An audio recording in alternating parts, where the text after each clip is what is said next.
You know that moment when you realize you've been living in a romantic comedy, except you're not the leading lady.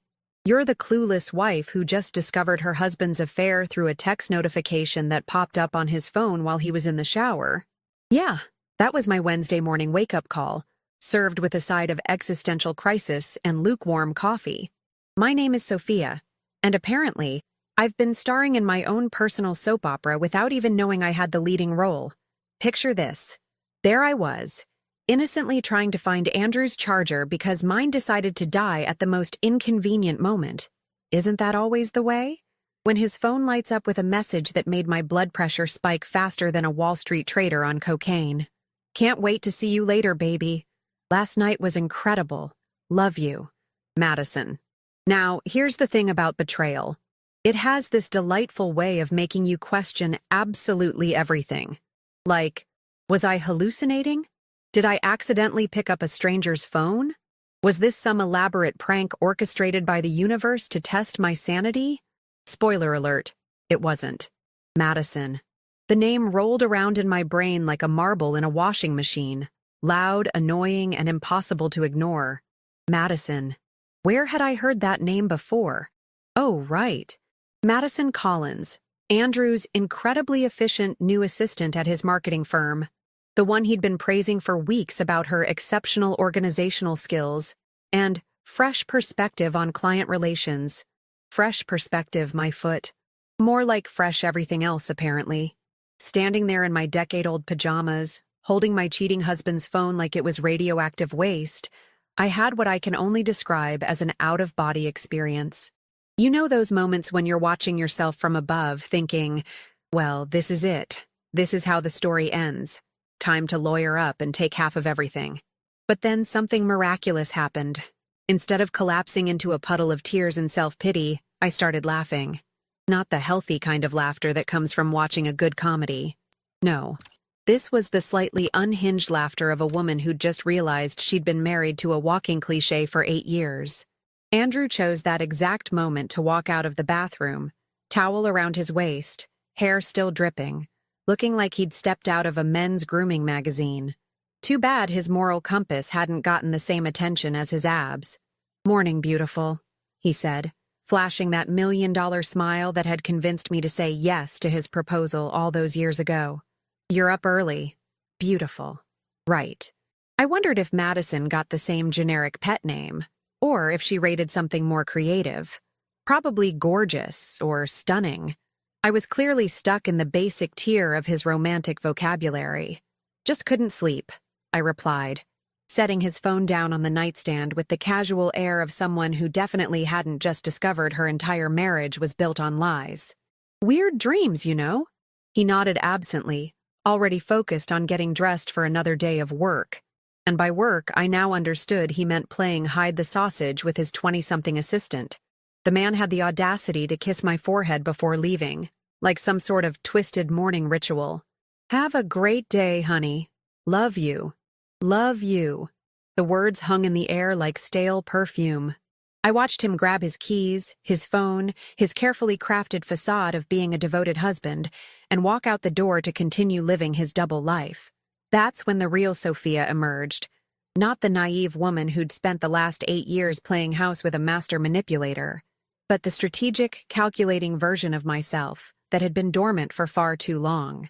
See, Andrew had made one crucial mistake in his affair planning. He'd underestimated exactly how petty and resourceful his wife could be when properly motivated. Most women would have confronted him immediately, demanded explanations, maybe thrown some dishes. But I wasn't most women. I was the woman who'd built my own successful consulting business from scratch, who'd negotiated $1,000,000 deals while wearing a smile that could cut glass. If Andrew wanted to play games, then game on. The wheels in my head started turning faster than a hamster on espresso. Madison Collins, the fresh-faced assistant with exceptional organizational skills. 24 years old, according to the company directory I'd helped Andrew update just last month. Ambitious, eager to please, and apparently flexible in her job description. What if, instead of destroying her life immediately, I decided to make it interesting? What if I could turn this whole situation into the most elaborate psychological experiment ever conducted in the name of marital revenge? That's when the idea hit me like a freight train carrying a cargo load of poetic justice. I needed a personal assistant for my growing business. Someone young, energetic, with excellent organizational skills and a fresh perspective on client relations. Someone exactly like Madison Collins. The beauty of it was almost artistic in its simplicity. She had no idea who I was. Andrew had been very careful to keep his work life and home life separate, which suddenly made perfect sense. To her, I was just another potential employer. To me, she was about to become the star of the most delicious revenge plot ever conceived. I spent the rest of that morning researching everything I could find about Madison Collins. LinkedIn, Facebook, Instagram. The girl had left a digital trail wider than the Grand Canyon. Fresh out of college, originally from Ohio, moved to New York to pursue her dreams in marketing. How adorable. She was about to get a masterclass in a very different kind of marketing, the kind where the product being sold was pure, unadulterated karma. The recruitment process was almost too easy. I posted a job listing for a personal assistant position with my company, marketing it as an exclusive opportunity for exceptional candidates with superior organizational skills. Within hours, I had dozens of applications, but only one that mattered. Madison's resume landed in my inbox like a gift from the revenge gods. Her cover letter was peppered with buzzwords about synergy and paradigm shifts. Clearly, she'd been spending quality time learning the corporate lingo from my dear husband. How thoughtful of him to provide her with a well-rounded education. I scheduled her interview for the following Monday, making sure to book it during Andrew's lunch hour. The irony was too delicious to resist. While he was probably taking her to some romantic bistro, feeding her lies about leaving his wife, she'd be sitting across from said wife, completely oblivious to the cosmic joke unfolding around her. Monday arrived with all the anticipation of Christmas morning, if Christmas involved psychological warfare and strategic manipulation. I dressed carefully for the occasion. Professional but approachable. Successful but not intimidating. After all, I wanted her to take the job. Madison walked into my office at exactly 2 p.m., and I have to admit, Andrew had decent taste. She was pretty in that fresh-faced, optimistic way that screams, "I still believe in fairy tales and happily ever after." Her handshake was firm, her smile genuine, and her complete ignorance about who I was absolutely perfect. "Mrs. Thompson," she said, extending her hand. I'd used my maiden name for the business, another stroke of genius that was paying dividends. "Thank you so much for this opportunity. I'm incredibly excited about the possibility of working with you." Excited. Oh, honey, you have no idea what kind of excitement you're walking into. "Please call me Sophia," I replied, gesturing for her to sit. "I've reviewed your resume and I'm impressed. Your previous employer spoke very highly of your organizational skills." I watched her face light up at the mention of her current job. "Mr. Davidson has been an amazing mentor," she gushed. "He's taught me so much about client relations and maintaining discretion in sensitive situations." Discretion. Right. Because sleeping with your married boss is the pinnacle of professional discretion. The girl was either incredibly naive or incredibly good at compartmentalizing. Either way, it was about to become my entertainment. "Tell me, Madison," I continued, leaning back in my chair with the casual authority of someone who held all the cards.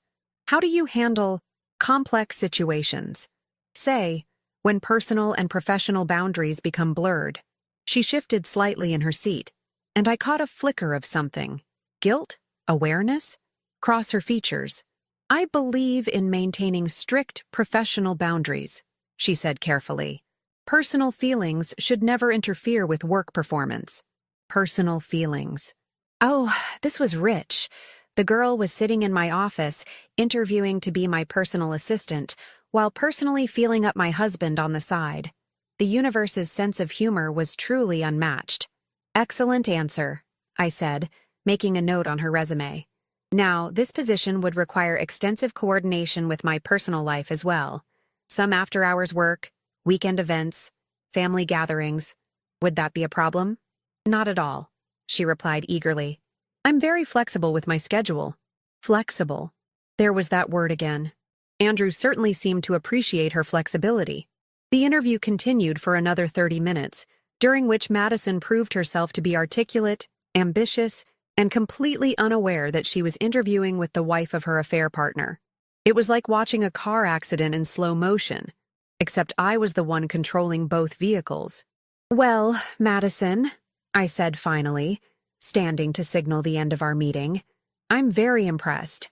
I think you'd be perfect for this position. The salary is $65,000, plus benefits, with potential for bonuses based on performance." It was a significant bump from what Andrew was probably paying her, and I watched her eyes widen with genuine excitement. That's incredible. Thank you so much, Sophia. There is one thing," I added, as if it had just occurred to me. "I'll need you to start immediately. Would giving 2 weeks' notice at your current position be a problem?" For a split second, I saw panic flash across her face. 2 weeks without seeing Andrew every day? 2 weeks of potentially awkward explanations about why she was leaving? This was going to be fun.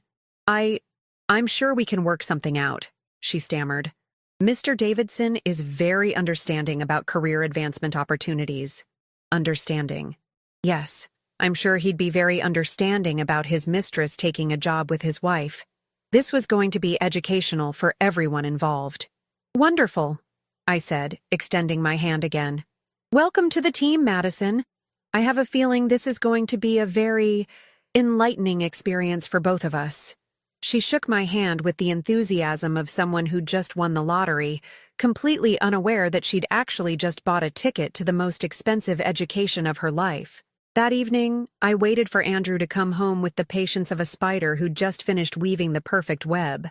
He walked through the door at his usual time, looking slightly disheveled and wearing that guilty expression that I now recognized as his "I just cheated on my wife" face. Funny how obvious the signs become once you know what to look for. "How was your day?" I asked innocently, not looking up from the magazine I was pretending to read. "Fine," he replied, loosening his tie. "Just the usual. Meetings, presentations, you know how it is." "Presentations? Is that what we're calling it now?" "Speaking of work," I said casually, "I hired a new personal assistant today. Really bright girl, excellent references. I think she's going to work out perfectly." Andrew made a non-committal noise from the kitchen, where he was grabbing a beer. Poor man was probably exhausted from all that work he'd been doing. "Actually," I continued, "you might know her. She's currently working at a marketing firm downtown. Madison Collins? Small world, right?" The sound of a beer bottle hitting the kitchen floor was music to my ears. "Madison?" Andrew appeared in the doorway, his face pale as fresh mozzarella. "Madison Collins?" "Yes. Do you know her?" I asked, looking up with wide, innocent eyes. "She mentioned her current boss speaks very highly of her organizational skills. Said he's been an amazing mentor." Mentor. The word hung between us like a loaded gun, and I watched Andrew's brain work overtime, trying to process this new information. His mistress was about to become his wife's employee. The cosmic justice was so beautiful, it almost brought tears to my eyes. She works for our firm, yes," he managed to stammer. "Small world indeed. Isn't it wonderful?" I beamed. "She starts Thursday. I'm so excited to work closely with her." Thursday morning arrived with all the fanfare of Independence Day, if Independence Day involved watching your husband's mistress unknowingly walk into a trap of epic proportions. I'd spent the previous 2 days setting up Madison's workspace, a lovely little desk right outside my office, complete with a clear view of my personal life through the glass partition.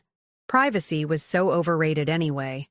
Andrew had been acting like a man walking to his own execution since Monday night. He'd barely slept, kept checking his phone obsessively, and had that haunted look of someone who knew the universe was about to collect on a debt.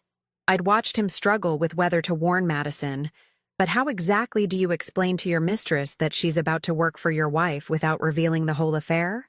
Chess, darling. It's all about thinking several moves ahead. "Good morning, Sophia." Madison breezed into the office at precisely 9 a.m., carrying a coffee cup and wearing what I can only describe as first-day enthusiasm. She looked fresh, optimistic, and completely unprepared for the psychological minefield she'd just entered. "Madison, welcome to the team," I replied, standing to greet her with the kind of warm smile that magazine articles describe as genuine but mysterious. "I hope you're ready to jump right in. We have a lot to accomplish together." Oh, we certainly did. I spent the morning introducing Madison to my business operations, explaining the various clients and projects she'd be managing. She was actually quite competent. Andrew hadn't been lying about her organizational skills. Too bad those skills apparently didn't extend to organizing her moral compass. "Your first major project," I announced around 11 a.m., "will be coordinating my husband's surprise birthday party next month. It's going to be quite the event. Family, friends, colleagues. Very intimate. Very personal." I watched her pen pause mid-note. "Your husband's birthday party?" "Yes, Andrew. He works in marketing too, actually. Probably in the same circles as your previous employer. Another one of those wonderful coincidences." I smiled brightly, like someone completely oblivious to the irony. "He's turning 35, so I want to make it extra special. 8 years of marriage, and I still want to surprise him." The color drained from Madison's face faster than water from a bathtub. She mumbled something about it sounding lovely, but I could practically hear the gears grinding in her head. Poor girl was finally starting to connect the dots, and the picture wasn't pretty. "Oh, and Madison?" I added, as if it were an afterthought. "I'll need you to work closely with Andrew on the guest list. Make sure we don't miss anyone important. You know how men are. They never remember the details that matter. Details. Like the fact that he was sleeping with his wife's new assistant. Those kinds of details." The rest of the week was a masterpiece of psychological theater. I assigned Madison tasks that required her to learn intimate details about my marriage, organizing our anniversary photos, coordinating with our couple friends, managing Andrew's personal calendar. Each assignment was another thread in the web I was weaving, and I watched her grow more uncomfortable with each passing day. The real genius was in the timing. I scheduled her lunch breaks to coincide with Andrew's, knowing he'd be too terrified to see her. I mentioned casual details about our relationship during our morning briefings, how Andrew liked his coffee, his favorite restaurants, the pet names we used. I watched her face during these revelations, documenting every flicker of recognition, every moment of dawning horror. By Friday, Madison looked like she'd been hit by a truck carrying a load of karma and regret. She'd figured out who I was, but she was trapped in a situation where she couldn't quit without looking suspicious, and she couldn't confront me without admitting to the affair. It was beautiful in its simplicity. "Madison," I said during our end-of-week review, "you seem distracted lately. Is everything all right? You know you can talk to me about anything." The irony was so thick you could cut it with a knife. Here I was, offering a sympathetic ear to the woman who'd been sleeping with my husband, while she sat there knowing exactly who I was, but unable to say a word. "I'm fine," she managed to whisper, "just adjusting to the new role." "Of course," I nodded sympathetically. Starting a new job can be overwhelming, especially when it involves such personal responsibilities. But don't worry, I have complete faith in your ability to handle complex situations. Complex situations, like adultery, like lying to your employer, like realizing you've walked into a trap of your own making. That weekend, I began phase 2 of my master plan. The birthday party was still 3 weeks away, but I needed to escalate the psychological pressure. I called Madison on Saturday morning with an urgent request. "Madison, I'm so sorry to bother you on the weekend," I said, using my best desperate wife voice. "But I need a huge favor. Andrew's been acting so strange lately. Distant, secretive. I'm worried he might be having second thoughts about our marriage." The silence on the other end of the line was deafening. "I was hoping you could help me plan something special to remind him why he fell in love with me in the first place. You know, rekindle that spark. What do you think?" "What I think, dear Madison, is that you're about to learn what real torture feels like. Of course, Sophia, whatever you need." "You're an angel," I gushed. I knew I could count on you. After all, who better to help save a marriage than someone who truly understands the importance of loyalty and commitment? I could practically hear her soul leaving her body through the phone. The following Monday brought fresh opportunities for creative cruelty. I had Madison research romantic restaurants for surprise date nights, coordinate couples' activities, and even help me shop for lingerie online. Each task was designed to remind her that she was actively helping the wife whose husband she was sleeping with, or had been sleeping with, since their opportunities for alone time had been severely limited since she started working for me. "Sophia," she said during our afternoon meeting, her voice barely above a whisper, "I need to tell you something." This was it. The moment I'd been building toward all week. I leaned forward with concerned wife energy, ready to play my final card. "What is it, Madison? You look terrible. Have you been sleeping?" She took a shaky breath, and I could see the internal battle raging behind her eyes. Confess and face the consequences, or continue living in this psychological purgatory I'd created. I think I should quit." "Quit?" I gasped, clutching my chest like a Victorian maiden. "But why? Have I done something wrong? I thought we were working so well together." "It's not you," she stammered. "It's just complicated." Complicated. The understatement of the century. "Madison," I said gently, reaching across the desk to pat her hand in what anyone watching would interpret as genuine concern.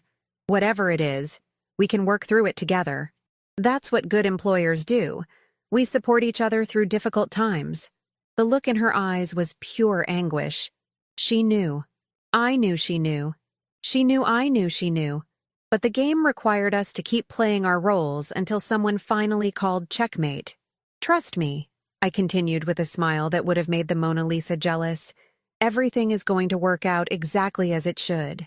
The third week of Madison's employment brought the kind of dramatic tension that Shakespeare would have envied. She'd stopped trying to quit, probably realizing that explaining her sudden departure to Andrew would require conversations she wasn't prepared to have. Instead, she'd settled into a routine of quiet desperation that I found absolutely fascinating to observe. Andrew, meanwhile, had developed what I can only describe as stress-induced paranoia. He'd taken to working late every night, claiming sudden urgent projects that required his immediate attention. Translation: he was hiding at the office, afraid to come home and face questions about his day, terrified that I might casually mention something Madison had told me. The man was living in his own personal horror movie, and I was the director, producer, and star.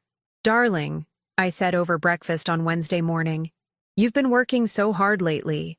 Maybe you should take a day off. Spend some time with your colleagues. I know how much you value those professional relationships." He nearly choked on his coffee. No, I'm fine. Just busy season, you know." "Busy season. In marketing, in November." "Sure, honey." "Well, if you insist," I shrugged. "Oh, by the way, Madison has been absolutely invaluable with the party planning. She has such insight into what makes people happy. It's like she really understands the psychology of relationships." The psychology of relationships. Andrew's face went through more color changes than a chameleon having an identity crisis. I sipped my coffee and pretended not to notice his existential breakdown happening in real time across the breakfast table. That afternoon, I decided it was time to accelerate the timeline. Phase 3 of my master plan required a more direct approach, and Madison's growing anxiety was reaching the perfect pitch for maximum impact. "Madison," I announced during our daily briefing, "I've had the most wonderful idea for Andrew's party. Instead of just a regular birthday celebration, let's make it a renewal of our wedding vows." She dropped her pen. Actually dropped it, like her fingers had forgotten how to function. "A vow renewal?" she whispered. "Yes, 8 years of marriage and we're still madly in love. It's so rare these days, don't you think? True loyalty, genuine commitment, the kind of bond that can't be broken by temptation or outside influences." I watched her process this information, seeing the exact moment she realized she was being asked to plan the celebration of a marriage she'd been actively trying to destroy. The cosmic justice was so beautiful, I almost wanted to frame it. "Sophia, I really don't think—" "Oh, but you're perfect for this," I interrupted, clapping my hands together with enthusiasm that would have made cheerleaders weep with envy. "You understand the importance of discretion, of keeping personal and professional boundaries separate. Plus, you have such a keen eye for detail. I want everything to be absolutely perfect. Perfect. Like the trap I'd spent 3 weeks constructing around her. I'll need you to coordinate with Andrew directly on this, I continued, pulling out my phone. Let me call him right now and tell him the plan. He's going to be so surprised. No, Madison practically shrieked, then caught herself. I mean, maybe it should be a surprise for later? Don't you think planning it yourself would be more meaningful? Nonsense. I waved her off, already dialing. Andrew? Darling, guess what? We're going to renew our vows at your birthday party. Isn't that romantic? Madison will coordinate everything with you. What? No, Madison Collins, my assistant. You know, the incredibly organized girl who's been helping with the party? She'll call you this afternoon to discuss details.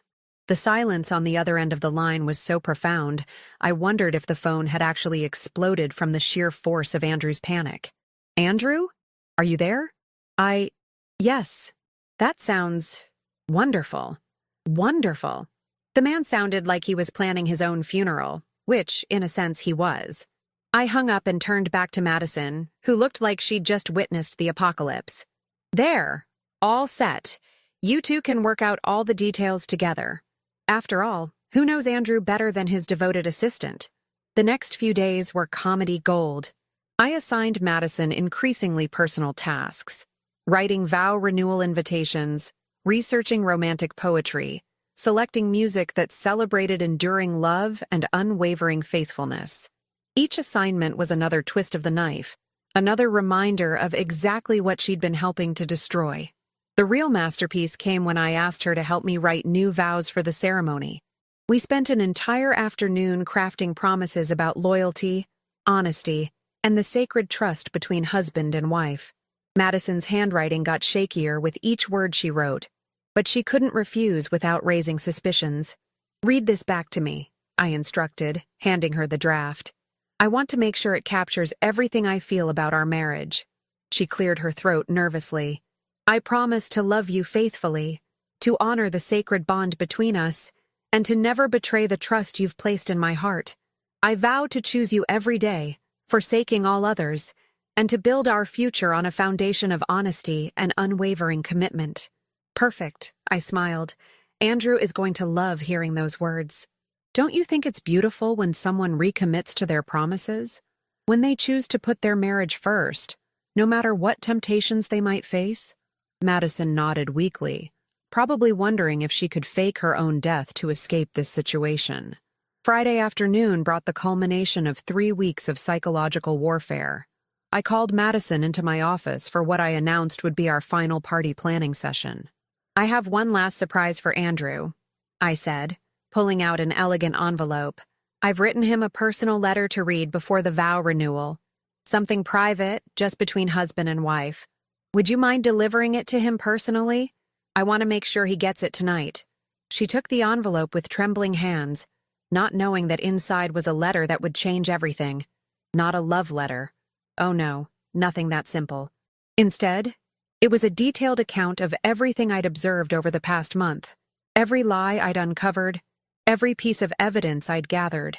It was an invitation to come clean before tomorrow night's party, or face the consequences in front of everyone we knew. Madison, I said gently, standing to place a motherly hand on her shoulder, I want you to know how much I've appreciated your help with this. Your dedication to my marriage has been illuminating. She looked up at me with eyes full of terror and dawning realization. She finally understood that I'd known all along, that every task, every assignment, every moment of the past 3 weeks had been carefully orchestrated to bring us to this exact moment. Sophia, Shh, I whispered, squeezing her shoulder. There's nothing you need to say. Tomorrow night, everything will be exactly as it should be. The truth has a funny way of revealing itself, doesn't it?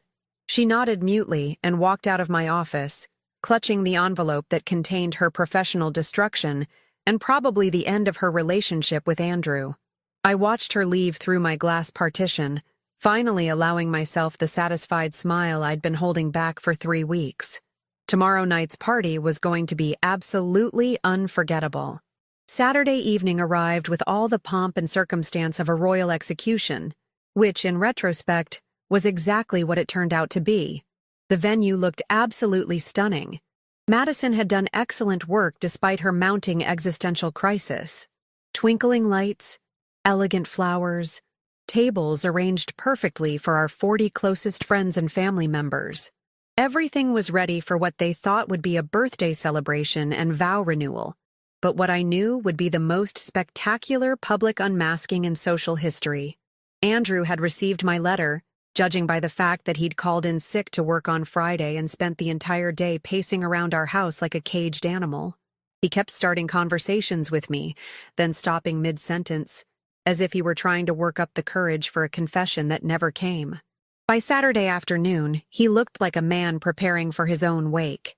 "You look handsome," I told him as we got ready, adjusting his tie with the tender care of a wife who absolutely was not about to publicly destroy his life in approximately 2 hours. "This is going to be such a memorable evening." Memorable, the understatement of our marriage. Madison had arrived early to handle final preparations, looking like she'd aged 5 years in the past week. She'd clearly spent the weekend debating whether to show up at all. But here she was, trapped by the same professional obligations that had gotten her into this mess in the first place. The irony was poetry in motion.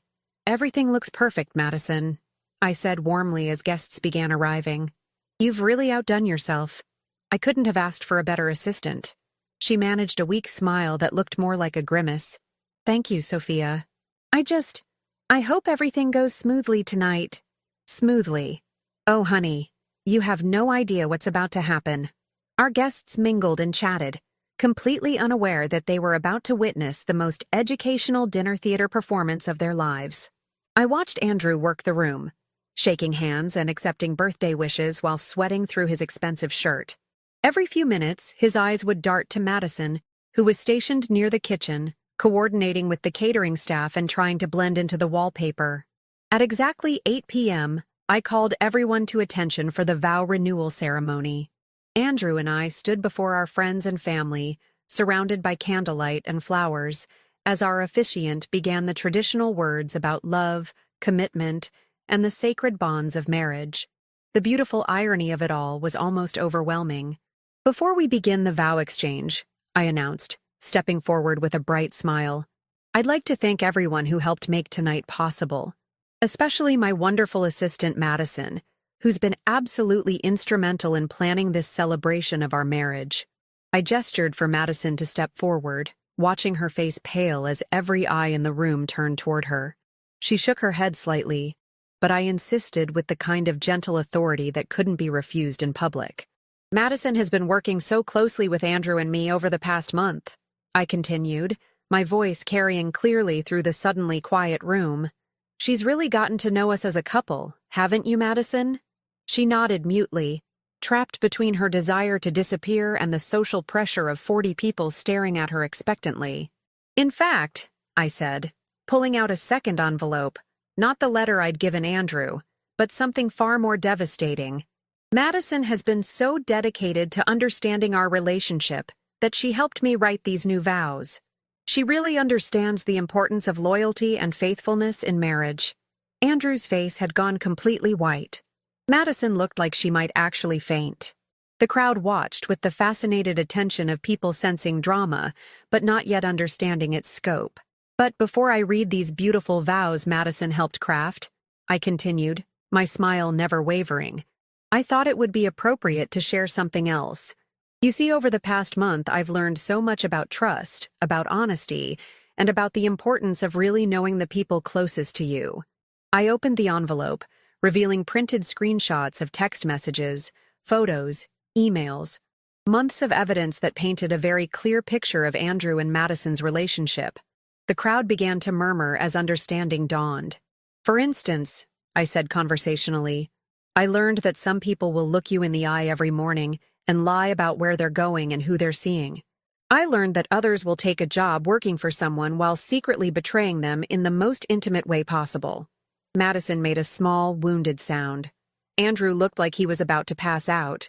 "But most importantly," I continued, holding up the evidence for everyone to see, "I learned that when you give people enough rope, They'll hang themselves so thoroughly that you barely need to do anything except watch. The room erupted in shocked whispers and gasps. Someone in the back actually started applauding. Probably my sister, who'd never liked Andrew much anyway. So instead of renewing vows built on lies, I concluded, my voice carrying the satisfied authority of someone who'd just executed the perfect long game, I think we should celebrate honesty instead. Andrew, Madison, would either of you like to share any honest thoughts with our guests? Andrew opened his mouth, then closed it, then opened it again like a fish gasping for air. Madison had tears streaming down her face, caught between humiliation and relief that the charade was finally over. Andrew started, then stopped. What could he possibly say? That it wasn't what it looked like? That there was some reasonable explanation for months of affair evidence presented by his wife in front of 40 witnesses? No? I asked pleasantly. Nothing to add? Well, then I suppose there's only one thing left to say. I turned to address our stunned guests, feeling lighter than I had in months. Thank you all for coming tonight. Consider this both a birthday party and a divorce announcement. The bar remains open, the food is paid for, and the entertainment, well, that's been priceless. Madison, your final paycheck will be direct deposited on Monday. Andrew, your things will be packed and waiting by the door when you get home.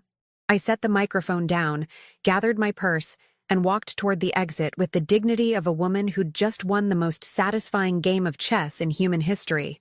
Sophia, wait, Andrew called after me, finally finding his voice. I turned back with a smile that was pure victory. Oh, darling, there's nothing left to wait for. I've been waiting for you to be honest for months, and clearly, that's never going to happen. But don't worry. I'm sure you and Madison can figure things out together.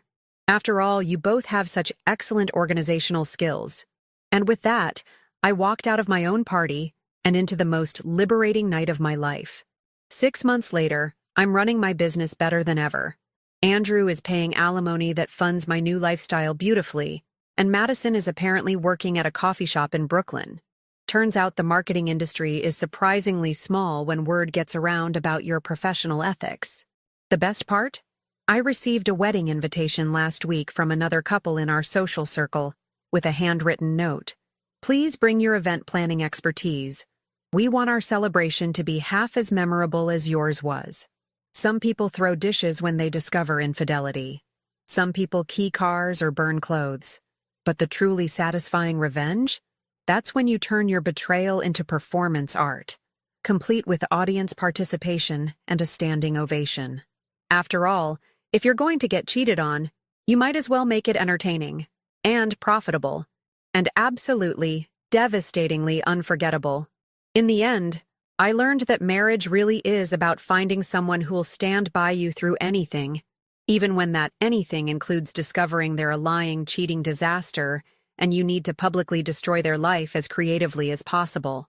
Family loyalty is a beautiful thing. It's just a shame some people confuse it with stupidity. And that wraps up today's story. Now we want to hear from you. Where are you watching from?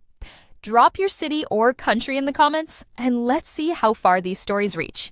If this story moved you or gave you chills, give it a like, share, and subscribe for more powerful stories.